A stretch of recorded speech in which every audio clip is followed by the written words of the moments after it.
avant l'ère coloniale, l'hospitalité constituait l'un des fondements majeurs de l'organisation sociale dans de nombreuses sociétés africaines.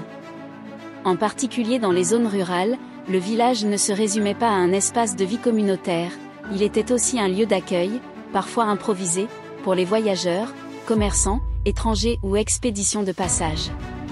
Lorsqu'un groupe s'approchait d'un village, les usages locaux déterminaient la manière dont il serait reçu.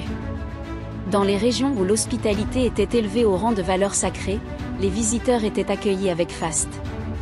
Les jeunes filles du village sortaient à leur rencontre, portaient de grandes calebasses remplies d'eau fraîche, et exécutaient des gestes de respect et d'élégance marqués, comme l'inclinaison du genou ou le port gracieux du corps, dans une mise en scène codifiée de la bienvenue. D'après Henri-Nicolas Frey, commandant de division des troupes coloniales françaises. Lorsque le gîte d'étape est un village, on s'établit à proximité. Si la population est hospitalière, un tableau riant attend alors la troupe à son arrivée.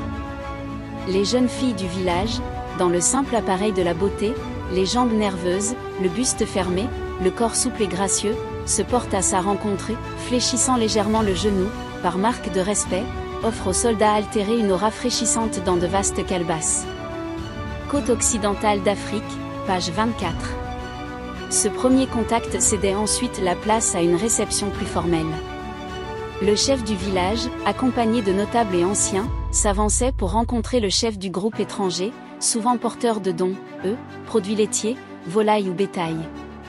Le chef du village, accompagné d'une députation de notables, vient saluer le commandant de la colonne et déposer à ses pieds les rares produits du pays, des œufs, du laitage, quelques poules d'une blancheur immaculée, présents inestimables qui sont, sans retard, distribués aux malades.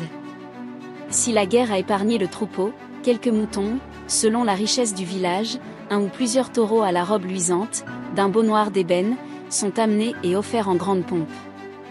Côte occidentale d'Afrique, page 24. Lorsqu'il était disponible, un toit de chaume était même prélevé et déplacé par les villageois pour être utilisé comme abri temporaire.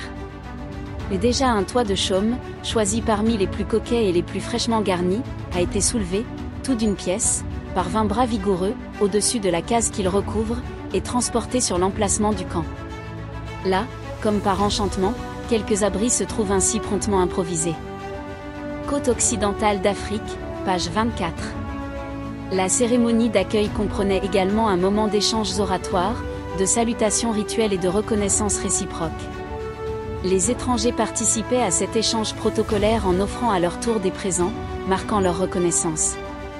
L'hospitalité se concluait souvent par une fête communautaire, rythmée par la musique des tam-tams, les chants des griots et des danses collectives. L'ensemble du village participait à ces festivités, considérées comme un honneur rendu à l'hôte et une occasion de renforcer la cohésion sociale. Cependant, la fête ne serait pas complète si les chanteurs, musiciens et danseurs, griots, ne se mettaient de la partie. Dans l'après-midi, un tam-tam auquel tout le village prend part est organisé en l'honneur des étrangers, et se prolonge bien avant dans la soirée, à la satisfaction des Noirs, avides de semblables réjouissances. Côte occidentale d'Afrique, pages 24 à 25. Toutefois, cette hospitalité n'était pas systématique. Certains villages, notamment dans les régions où les populations avaient été confrontées à des abus, des pillages ou des tensions politiques, choisissaient de fuir à l'approche d'étrangers. Dans ces cas, les maisons étaient désertées, les animaux emmenés, et seuls quelques individus étaient laissés sur place, parfois contraints de recevoir les visiteurs avec froideur. Ainsi, l'hospitalité africaine avant la colonisation était une pratique codifiée, riche en symboles, mais aussi sensible au contexte politique et historique. N'oubliez pas de télécharger gratuitement votre livre illustré Afrique impériale, la vie quotidienne au temps des grands empires sur notre site Afromuntu. Le lien est dans la description.